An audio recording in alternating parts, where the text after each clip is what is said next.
Moon Podcast Escalation!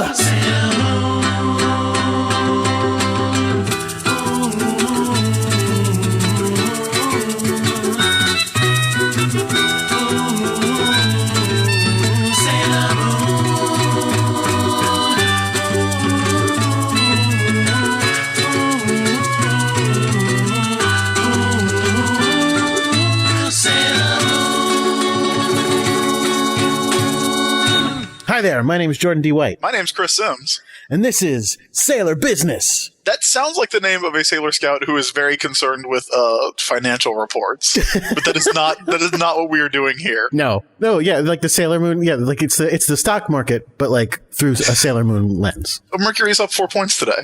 No, we have Sailor Business to discuss, everybody. This is our brand new podcast where we go through every episode of Sailor Moon, which I believe you said would take us about 8 years. It depends on whether if we do it bi-weekly, it's 200 episodes, so it'll be around 8 years. If we do it weekly, it's only 4 years. So we gotta make the moment last, Jordan. Okay, all right. But obviously, both of us are enormous fans of Sailor Moon, the show, and this is, of course, we should point out the original Sailor Moon anime, not the recently made Sailor Moon Crystal. Sailor Moon 92. Ah, yes. So we're starting with the first episode, obviously, but before we do that, we should talk a little bit about our history with the series and why we like it so much. Yes. Do you want to go first, or should I? I'll go first. Because how old are you, Jordan? I feel like we're around the same age. I am 34. So okay, you tell me. I am actually turning 32 in 2 days. So we're pretty close. Yes. Oh, happy birthday. Thank you. I began watching the series when it was in syndication in the original run of American syndication. So before it was on Cartoon Network, I don't even remember what channel I watched it on. I watched it at like 6:30 in the morning. I got up early from before I would go to high school in order to specifically just watch episodes of this show. I had heard about it because a bunch of my friends, most of whom were girls, were talking about it, going, "This show, Sailor Moon, it's so awesome." And I was like, "Yeah, I'll check it out." And I had pretty much given up on watching cartoons at that point in my life. Like before that, it was like Darkwing Duck. And then I was like, I'm done with cartoons. Cartoons are dumb. Goof Troop, what's that? That's stupid. I'm not watching that garbage.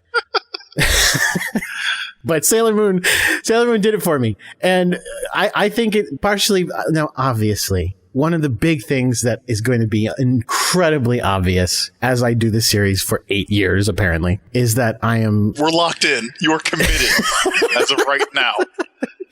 Is that I would obviously I am married and my wife is one of the loves of my life, but there's two others. One is Columbia from Rocky Horror Picture Show, and the other is Sailor Moon. I love her so much. The character. It's a weird type to have.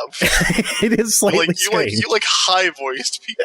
My wife's voice is not as high as the other two's voices. So that will definitely be part of it. Like I definitely thought she was awesome and like fell in love with her very quickly. So is Sailor Moon your favorite Scout? Oh, your favorite absolutely. Senshi? Absolutely. By a long shot. And it's also why you will soon discover in many episodes why I hate Sailor Mars, because she's so mean to her. I am the same way. Yes. I will discuss that. We will discuss that soon. Okay. Here's another thing I should confess. So I started watching it then early in the mornings, and the first episode I ever watched was from season 2, a very random episode. When we get to it, I'll point it out, but it's this random episode in season 2. And then I watched all the way around the series because they didn't finish season 2 back then. They had gotten most of the way through season 2, and then they stopped, and then they started showing season 1 again. So I watched it back around again. And I loved it. And unfortunately, by the time that they actually did finish the American translations and dubbing for the rest of season 2 and then moved forward with the series, I was already in college and wasn't paying any attention. So I didn't ever watch those. I went from being completely obsessed with it in high school to like basically forgetting about it in college. So many years later, how many years ago was it now? 4 or 5 years ago? All of a sudden, I just went, wait a minute, Sailor Moon was a thing that I loved. What happened? And I tracked down the episodes and I watched every single episode of the entire series. And I twittered about it. So it was about 5 years ago, I think. That was when I started following you on Twitter. That was when we met in an online capacity, because we've hung out three times in person. Yeah. 3 times. But I started following you because you would tweet about Sailor Moon every morning, the episodes that you would watch on your way to work. And I would do like 10 to 12 tweets a day about them, but even that was too much for some people. I got unfollowed by some people, and I got followed by others, but brought me in. It brought me in. People who were actually friends of mine in real life would be like, I had to stop following you on Twitter. And I'm like, you can't scroll? Like, what's the problem? You can't just go past? Nope. It is really annoying for me when people that I follow are like live tweeting something, or because look, I don't give a crap about award shows. I don't care about the Oscars or the Grammys or the Emmys or anything like that. But I also watch pro wrestling and kind of live tweet Monday Night Raw every week, so I don't unfollow anybody for doing that. Yeah. Like, I don't know anything about wrestling. I just scroll past what you write there. I mean, as well you should. Look, it's not for everybody. So a couple of minor confessions then to round out mine before we begin. So I will say this is going to represent the first time I've ever watched, for the most part, the original Japanese versions of the show. I always watched the dubs. The only times I didn't is when it was there was an episode that wasn't ever dubbed. Eventually I would have tracked it down. And the entire last season, which was never dubbed back in the old days. In addition, in my heart of hearts, completely the English dub is the real one. So listen, I know the Japanese one came first, and I know her name's Usagi, but in my heart, she's going to be Serena forever. And so there's a very good chance I will call her Serena, and there's a very good chance I will call him Darien. And whichever of the other names are different, Molly rather than Naru and Melvin. That's the one that always sticks with me is Molly and Melvin. Like I have no problem calling her Usagi. I have no problem with any of the other Senshi. I actually, when I watched the first appearance of Sailor Jupiter just last week because it went up on Hulu, I couldn't remember what Jupiter's name was in the dub for a little bit. But like Naru, Molly, like she will always be Molly. She will always have that inexplicable Brooklyn accent. Yeah, and the accents is a big part of it. We actually, so today preparing for this, I watched the first episode of the show, and then I was like, I want to see what the difference was. So I also watched the original dub of the first episode of the show. And then a little bit later, I was on Hulu and I saw the clip. They had some clips of the new dub that's going to be on the Blu-ray. And I went, let me just watch a quick clip of that. I was going, okay, Sailor Moon sounds different. I can cope. Sailor Mars sounds different. Yeah, that's fine. Sailor Mercury a little different. And then all of a sudden, Luna talked and didn't have a British accent. And I was like, I'm out. That's preposterous. Luna has a British accent. That is a fact. Yeah, she's a little kitty cat, Angela Lansbury. Yes, that is how it is. It's not necessarily British, but it's Cabot Cove at least. I was just, she just sounds like a girl. Forget it. That's not it. That doesn't do it. And so I was like, I'm just going to watch the Japanese versions. I'm not going to bother with the new dub. Anyway, so that's my story of Sailor Moon. I still absolutely adore it. Every time I rewatch it, I actually like it more. I'm sure there will be episodes that I think are terrible, but overall, I just love it. How about you? Pretty similar. I got into anime in the 90s when I was like, 13, 14. And for our younger listeners, anyone who might be listening to this who is under the age of, 20 or 25 maybe, there was a time in America where you couldn't just go get anime. Yeah. Especially, now, I know you live in New York City now, but where are you from? New York originally? No, I'm from Connecticut. So okay. If I had trekked into New York City, it might have been easier, but I never really did too much. Yeah. I'm from a town in South Carolina. There you go. I grew up in a relatively small city in Sumter, South Carolina. And like you would go to Blockbuster, and if you were curious about anime, if you would if someone had told you at school about anime, or even if you were just like watching Ronin Warriors every morning before school, which is something I've done, and I kind of want to go back to Ronin Warriors at some point, you would go to Blockbuster and you would get Ghost in the Shell, Appleseed, Akira, and Vampire Hunter D. And that's it. Those were your choices. So it was like you had to hunt stuff down. Yeah. You had to go to sketchy comic book stores. And it was expensive. It was super expensive. Like VHS tapes of anime were like ridiculous. 2 episodes for like $30 or something, like ridiculous. Right. Because and I remember I had You first. Oh, I remember I had this magazine, and it was just like, here's an introduction to anime, and it would just break down like 50 series and have like short little introductions. Sailor Moon was on there, but I have never seen 90% of them because I stopped looking because anime is for nerds, as I think we all know. But yeah, so it was kind of a big deal when anime started coming on TV at hours that were not, Saturday morning on the Sci-Fi Channel from 6 to 7. Oh yeah, I watched that. So I got into Sailor Moon when it was on Cartoon Network because it was one of those things that would come on right after school. Like I would get home from high school and Sailor Moon would be on and I would watch it. Obviously, if people are familiar with me, like I am a dude who loves superheroes. You are as well. Mm-hmm. So I kind of naturally gravitated to Sailor Moon as a superhero story. And I really liked it. Like I kind of fell in love with the series. Even when I went through this weird thing where I kind of rejected all anime and manga when I was when I was 20, because I was reading Love Hina. Because again, you would read or watch whatever there was. Yeah. And I remember when Love Hina hit big. It was just all of a sudden it was everywhere. Yeah, like because that first wave of Tokyo Pop stuff, that was like a revelation because you could go into bookstores and buy it. Mm-hmm. So I was reading like Sorcerer Hunters. I actually never got into Dragon Ball, weirdly enough. But I was reading Love Hina and I was like halfway through volume 7 and I was like, oh wait, I hate this. I hate all of these people.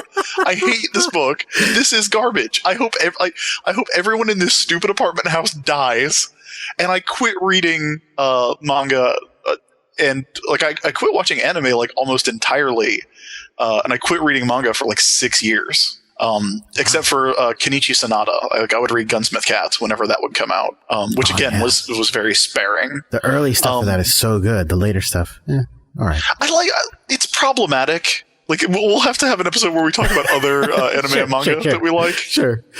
But special. But I always kind of had a nostalgia for Sailor Moon. I always kind of had a like for Sailor Moon. Like I remember one of my big single issue comics purchases with the only San Diego exclusive I ever bought from a store was when Tokyo Pop was putting out Sailor Moon monthly. Like I got the first issue of that had the hot pink cover with the moon symbol on it. Oh wow.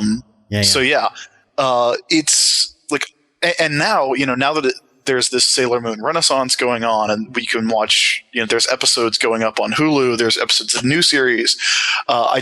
When I was at San Diego, I spent $200 getting all the SH Figuarts. Last October at a con, I bought all 14 volumes of the manga. So I'm like right back into it. I even watched a couple episodes of the live action Sailor Moon, that is something we should take a week and watch one of these days. Sure. I've seen bits of it. I've seen like an episode or two. Luna's a puppet? Yeah, a terrible puppet. It's amazing. It's my favorite thing. See, now that's another thing. So Luna is actually my second favorite character in the show. That's weird. I know that's super weird. And part of that is because I love cats. And so half the time it's just because of the like super cute cat things they'll have her do. But I also just think she's great. I love her. I know that is super weird. And I know I'm like, my favorite Star Wars character is C-3PO. So I'm kind of weird.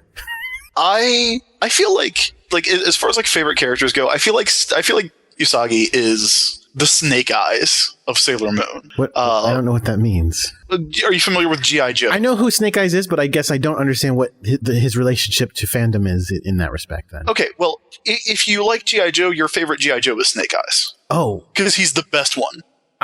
He's like literally the best G.I. Joe. He's the one everybody likes. So when you ask somebody like, oh, who's your favorite G.I. Joe? What you really mean is who's your second favorite. No. And I feel like Usagi's like that. No, not at all. I mean, it's funny that you feel that way, but to me, because I feel like everyone I know who likes Sailor Moon doesn't like her very much. I feel like she's the Buffy of Sailor Moon, where everybody goes, Buffy's all right, but Xander, man, or like Willow is amazing, but it's Buffy's show, so we tolerate her. Like, that's how most people seem to feel about Sailor Moon to me. Well, I remember back in those Wild West days of the early internet, like when I first got the internet in like 96, 97, and you would like go look up Sailor Moon stuff, and there would be like, there'd be like WebRay, like the Usagi hate WebRay or whatever. Yep. I didn't know if that was like a thing that persisted in Sailor Moon fandom. Because, like, look, I'm doing a podcast with you about Sailor Moon, this thing that I love. Mhm. I have no connection to Sailor Moon fandom. It's not like I go on anymore. I should say anymore. It's not like I go on websites for it anymore, but I just will talk to people about it. And in my experience, Sailor Mars is actually quite popular. And amongst the Sailor Mars crowd, they're all like, Sailor Moon sucks. She's whiny. All the things Sailor Mars says about her, except without the like true love and friendship that is underneath it.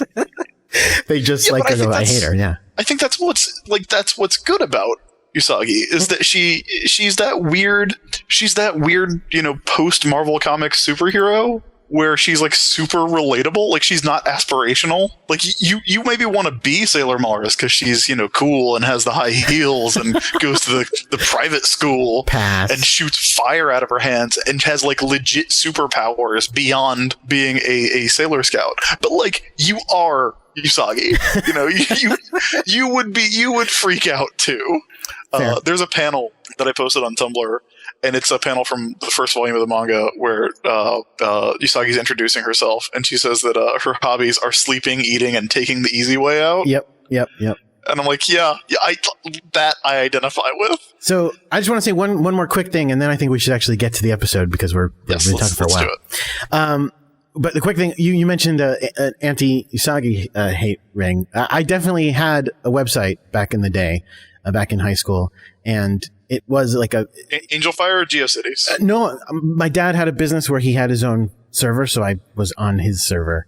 So that was super nice. And I made my own website. It was pretty awesome. And it was like all dedicated to like, terrible poetry that I had done and like comics I had drawn and things that I loved. And among those things is Sailor Moon. And I have pages dedicated to every scout and then a hate page for Rini, because man, did I hate Rini, which also that I think is common. Yes. Oh yeah. Everybody hates She's Rini, horrible. I hope. All right. So let's move on to the actual Did episode. you know that I was in my 20s before I realized that I might have been in my 30s before I realized that Rini was a shortened form of Serena. Yeah, it took me a little while to get that. Eventually I did get it. And I think I probably got it more from the fact that I figured out that I found out the Japanese versions of the name first and went, why didn't they do? Oh, they did. I get it. Yeah, exactly. Like I had the same thought, but this was like 2 years ago. That's pretty funny. So this episode, let's talk about the Crybaby, Usagi's beautiful transformation. This is episode 1 of Sailor Moon. The Japanese episodes have such wonderful long titles that are ridiculous. I love the titles that Japanese TV shows have, because I'm also really into Super Sentai and Kamen Rider, and all of those have similar titles, as opposed to the manga and Crystal, where the first episode is just called Usagi, Sailor Moon.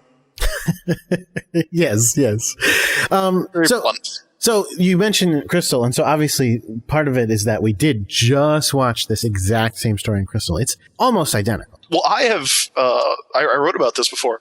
I have experienced this story in the past year 4 different ways. If you want to count like translations in my lifetime, sure. There's been 5. Right. Because I have the Kodansha manga, the recently reprinted manga. There's the 92 anime. There's the first episode of Crystal, and it's also the pilot episode of the live action show, The Pretty Guardian Sailor Moon. Well, if you're counting translations, then you also have the Japanese version of the original of the anime. Oh, I haven't watched the dub lately. I don't know if I'm sure I saw this one, but I don't count that because it was 97. All right. It was several years ago. All right. I'll allow that. But it remains pretty consistent throughout. I will say, though, of those 4 versions, I feel like unquestionably the best version is the 92 anime. Yeah, it's pretty great. It's really good.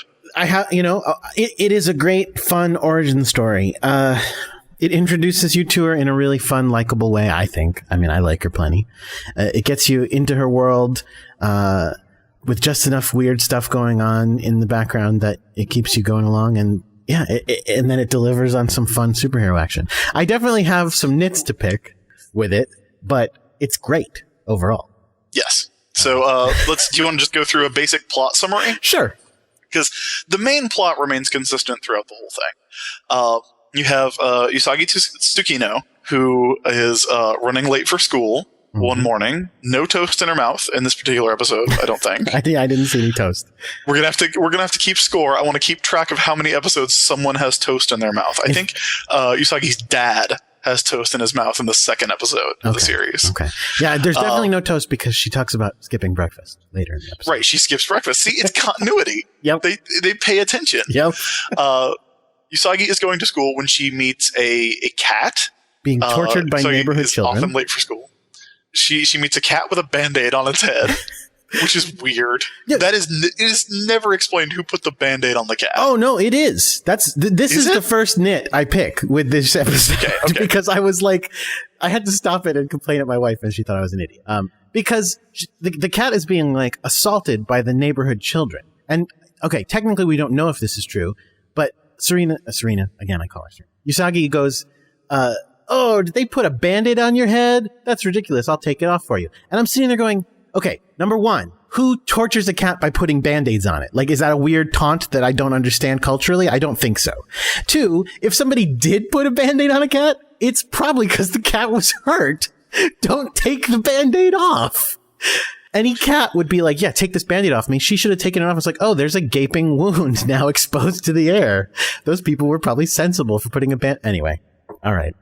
I'll stop. Yeah, but we don't actually see that. We see them like pitting her down and like wrestling her. When does that happen in this show? In the episode, absolutely. Wow! Apparently, I just completely missed that. And she chases them off. It's not in the manga. No, it is not in the manga. And she chases them off. And then, just for added weirdness, because I did say I rewatched the American dub.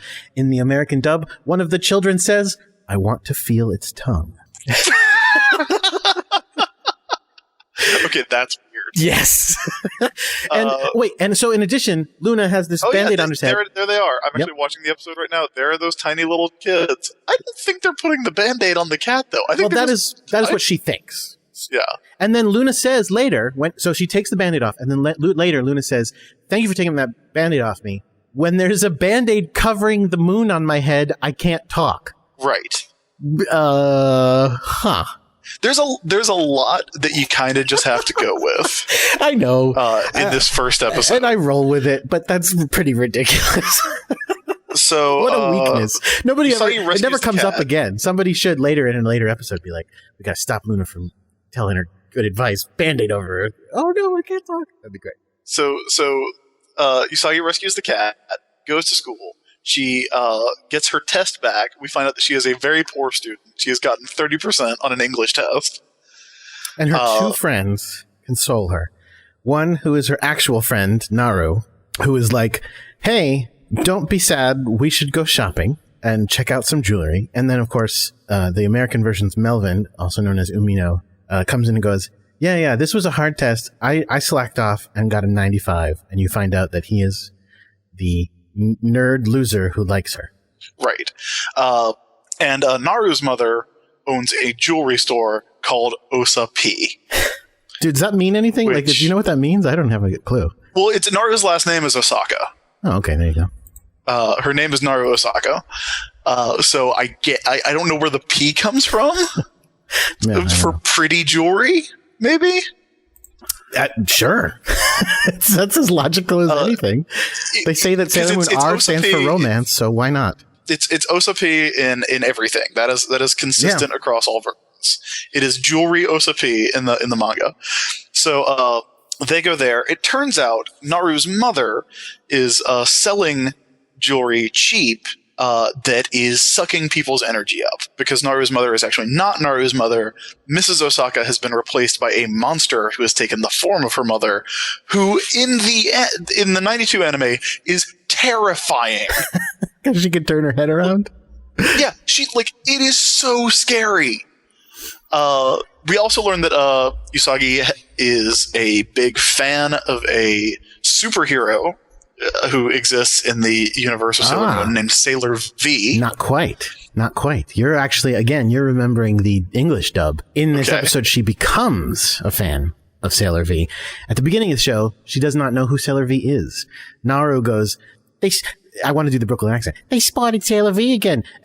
and Usagi goes, oh, that's awesome. Who's Sailor V? And then she's like, don't act excited if you don't even know what I'm talking about. So she just hears about Sailor V for the first time. but by the end of the episode, she's a fan. Because she doesn't want to have to go to school, and she imagines that Sailor V doesn't have to go to school. Right, which is not accurate. Sailor V does in fact go to school. We will be getting to Sailor V quite a bit later.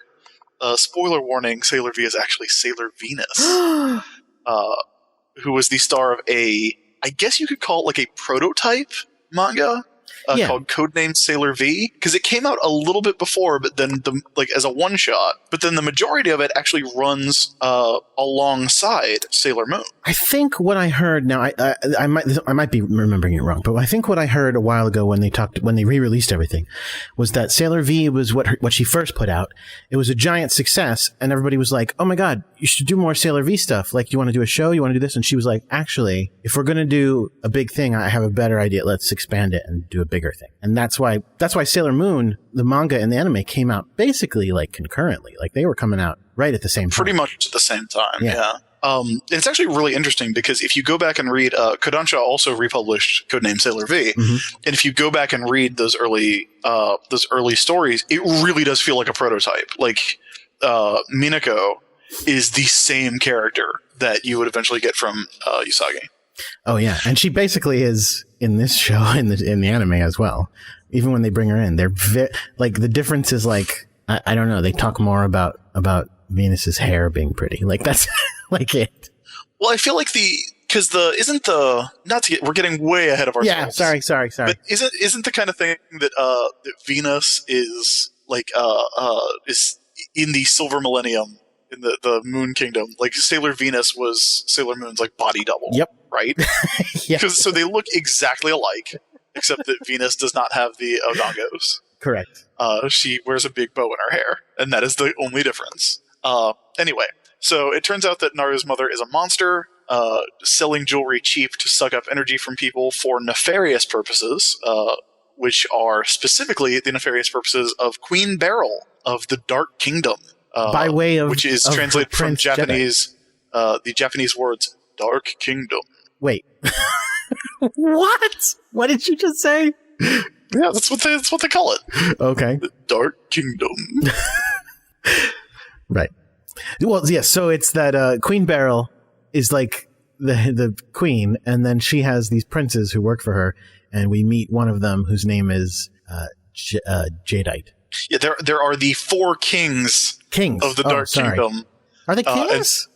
They refer to themselves as the four kings of heaven. I don't know if that's just their code name. Okay. What? It is a weird, but it's a pretty badass title, I gotta say. Sure. The Four Kings of Heaven, who will form the antagonists for this first run of Sailor Moon, starting with Jadeite. Mm-hmm. They all wear these weird uniforms, these weird, vaguely military-ish uniforms. I would say. Kind of like almost Empire from Star Wars uniforms. Very strange. Yeah, kinda. Like they're space Nazis twice removed. I guess. So yeah, they are sucking up people's energy. The cat shows back up and starts talking and tells Sailor Moon, or tells Usagi, that she is supposed to be Sailor Moon. Sailor Moon thinks she's dreaming for the entire thing. Because a talking cat just showed her she was a superhero. So the cat tells her the secret code words to or she gives her a little locket, which Sailor Moon immediately becomes obsessed with how beautiful it makes her look. She tells her the secret code words to transform, and she transforms into Sailor Moon, and she freaks out about that. And then another one of the things I'm not a fan of in this episode, she uses a power that I don't think she ever uses ever again, which is the I can hear my friend is in trouble power for no reason. Yeah, that never comes back. I'm pretty sure it doesn't, right? Weird. Yeah, so she because Luna's trying to convince her it's real, and all of a sudden she hears Molly going, Naru going, "Oh, help, my mom's going to kill me. Serena, help me." Exactly.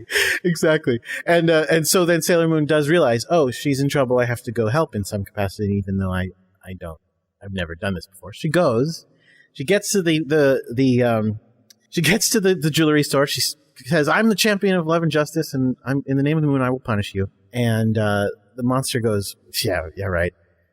All the the women who have put on jewelry, who have fallen because they've lost their energy in the store, have fallen over in the store, get up as like zombies, and they all go to attack Sailor Moon.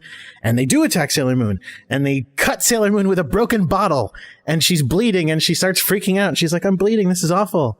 And then all of a sudden, a rose flashes into the scene. Earlier in the episode, something that we skipped over Yes. was that Usagi was hanging out outside Jewelry Osa P when she crumpled up her 30% test and threw it over her shoulder and bonked a dude in the head. That dude pulls the paper up, opens it up, reveals that she made a 30%, insults her, and then walks away. This is something that happens, again, this is fairly consistent across all different adaptations of this. This is how she meets Mamoru Chiba, alias Darian Shields, Yep. Alias Tuxedo Mask, alias Moonlight Knight, alias Prince Endymion. Mm-hmm. They are destined lovers, which is weird, but the thing that is different about the anime from both Sailor Moon Crystal, which is a very faithful adaptation, and the original manga, is that in the manga, Mamoru is walking around just straight in a tuxedo in the middle of the day for no reason.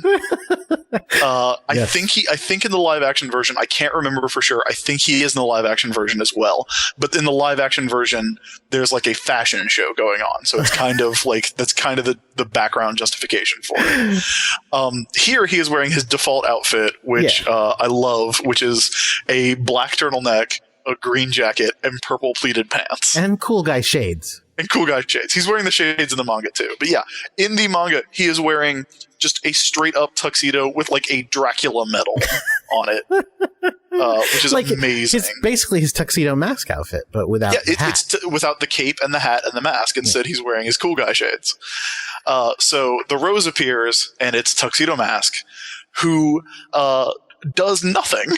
Well, listen, not only does he do nothing, the thing he says to her is 100% wrong, because literally what he says to her is, crying, I think crying will get you nowhere, or like crying won't get you anything. To which her response is to cry harder and use her second superpower that I'm not a fan of, her super crying power. So it comes back in one more episode, I think. I don't know if it does in the old show. It definitely does in the newer ones, in the manga. But I don't remember. Well, we'll see. We'll find out.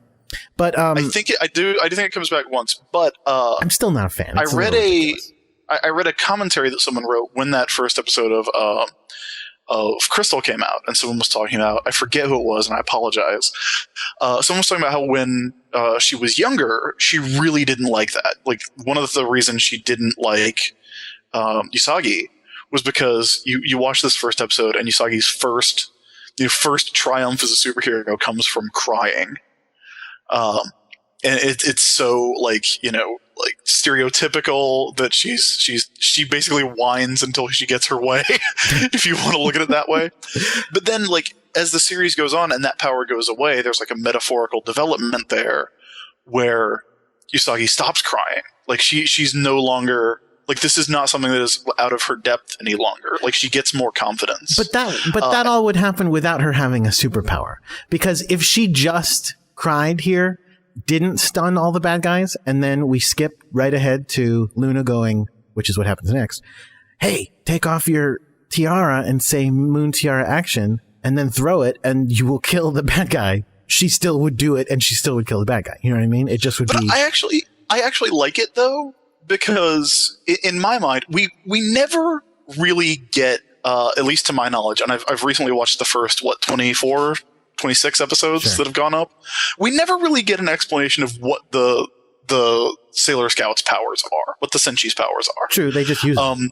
They have their special attacks, but you and I both come from American comics, where like, we've got X-Men trading cards that list everyone's stats. We know all about Gambit's psychic charm. We know all about how Superman has microscopic vision, telescopic vision, X-ray vision. Like, he's got all of it.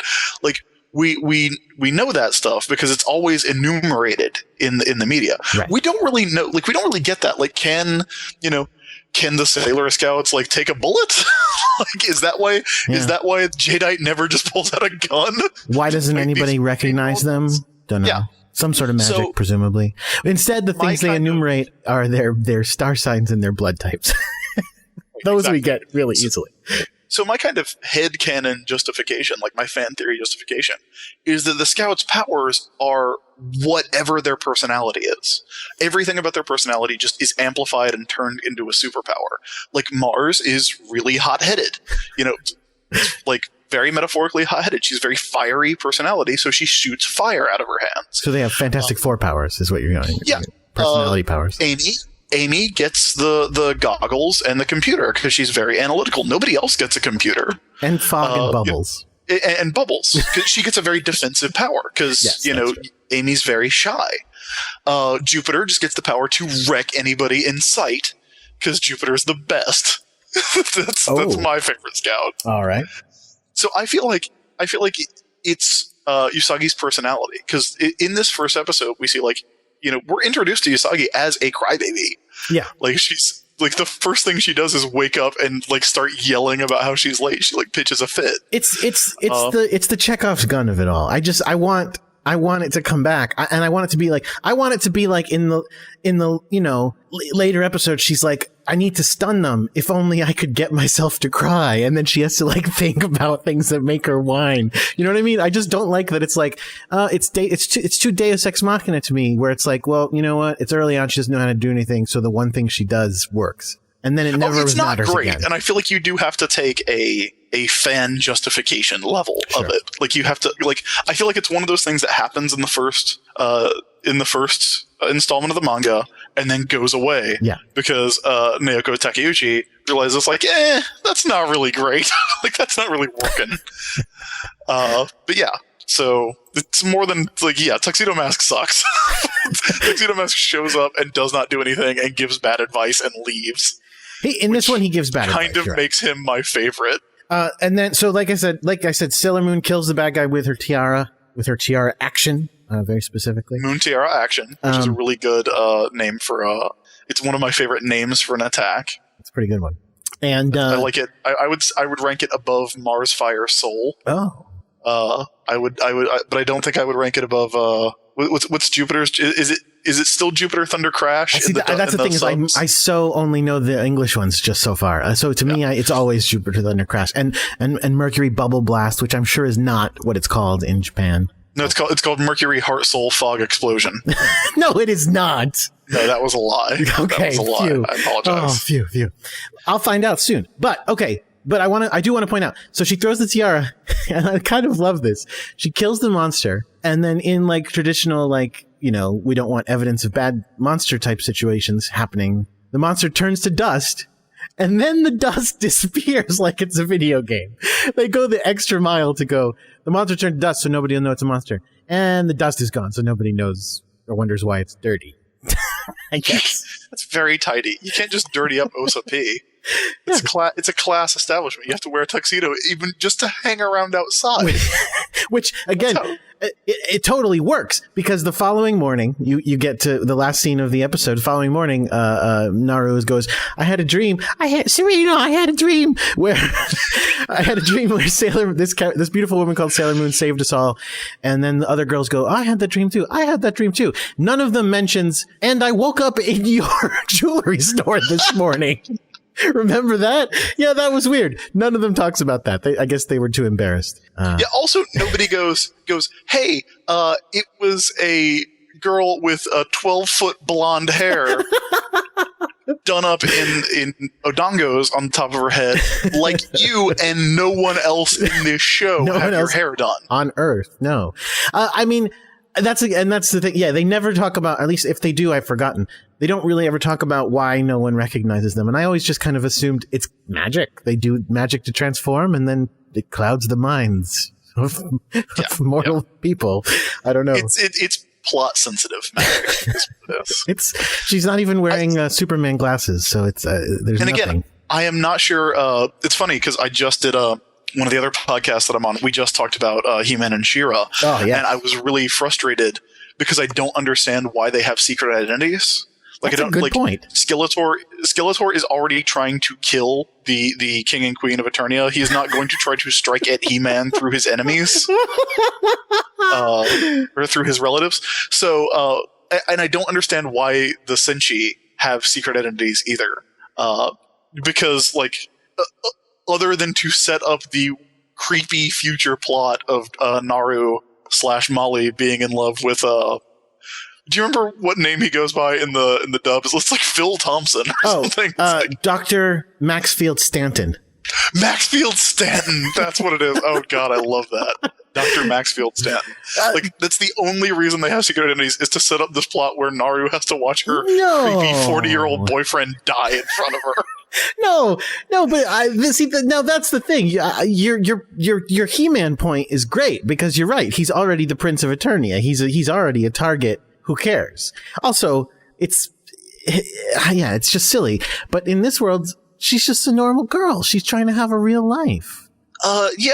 What real life is she gonna have with her destined moon lover? Well, eventually she's gonna be the queen of everything. But like for now, she just has to keep going to school, and she doesn't want anybody to attack her stupid brother Shingo or her mother and father. I think she does want somebody to attack her brother. Well, Shingo maybe, yeah.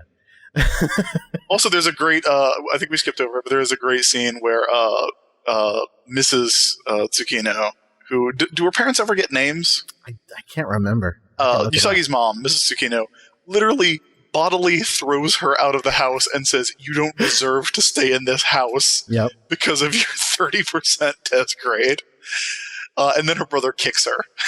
So yeah, he kicks her. Yeah. So that's episode 1 of Sailor Moon, everybody. Yeah. And okay, real brief. I'll be really brief. But I did. So like I said, I rewatched the American dub. I was actually, because I had only ever seen the American dub version before. I was pretty shocked at how much they changed things. Because what they basically did, they didn't like change the structure of the plot for the most part, but it's like anytime that there was a scene of characters talking, they went, "What did the original say? Oh, I forget. Who cares?" And they would just say whatever they wanted. So they would be like a scene where they're talking about like, I don't know, like how well they did on the test or something, and they would just change it to something else like slightly more relevant. And they made a couple of specific changes, which I wanted to mention. One was when they're talking about shopping and jewelry and how much they love jewelry, they changed Serena so that she's not that excited about real jewelry. Everything she's excited about is cheap stuff. So she's like, "Oh, I want to get some pink barrettes for my hair." And Molly's like, "Well, my mom runs a jewelry store. We could get like rubies and stuff." And then Serena's like, "Will they have rhinestones? Because I really love rhinestones, pink rhinestones specifically."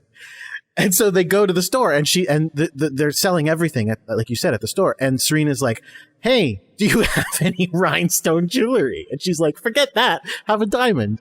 What a weird change.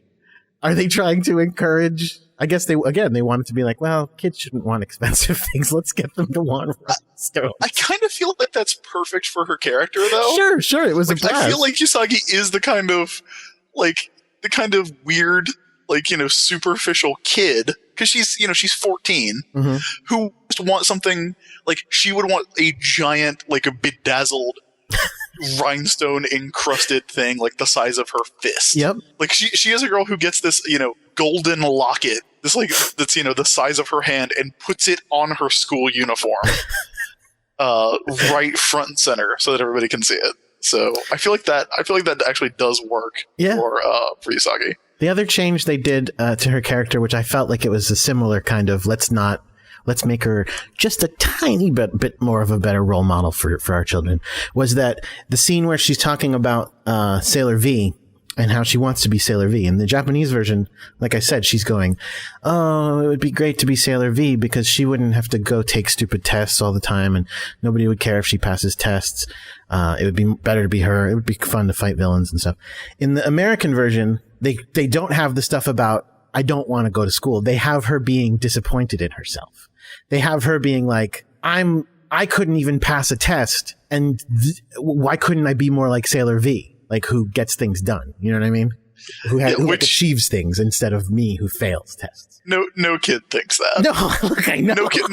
No kid who's bringing home a 30 and eating lunch out in the hallway because she skipped breakfast. No kid is. So now that is the first episode. Here's a segment that I want to do, Jordan. Okay. It's a little segment called Sailor Moon Says. Oh, I've heard of it, and they did do that, of course, at the end of the American episode. Yeah, the Japanese episodes do not have PSAs, which I think is a crying shame. Like, I feel like Hulu should have gone and put some in.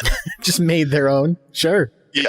So, what can we learn to be better people from the first episode of Sailor Moon, from Usagi's beautiful transformation? Well, I mean, we specifically did learn that crying does solve problems. But I'm sure that's what I think. I think if you are confronted with a problem you can't solve, cry as loud as you can, and that will solve it. Sailor Moon Says. There you go. Sailor Moon Says. All right, we nailed it. For this first episode, thank you for listening. We do hope, as we said, to do every episode of the series, and we also hope to have guests talk with us in the future. So we should say, if you know us, and you're a Sailor Moon fan, reach out to us, probably through Twitter or our email, whichever you've got, and we'll see what we can do. And if you have Skype abilities. Or if you're in South Carolina. Oh, or if you're in South Carolina. Over. Sure. I'll make some sausage dip. So what's the name of the second episode? What's the episode we're going to promise them for next time? Next time we will be watching Sailor Moon Episode 2, which is called Punishment Awaits. The House of Fortune is the Monster Mansion. I do love the Japanese tradition of next episode previews where the characters talk to each other. I love that.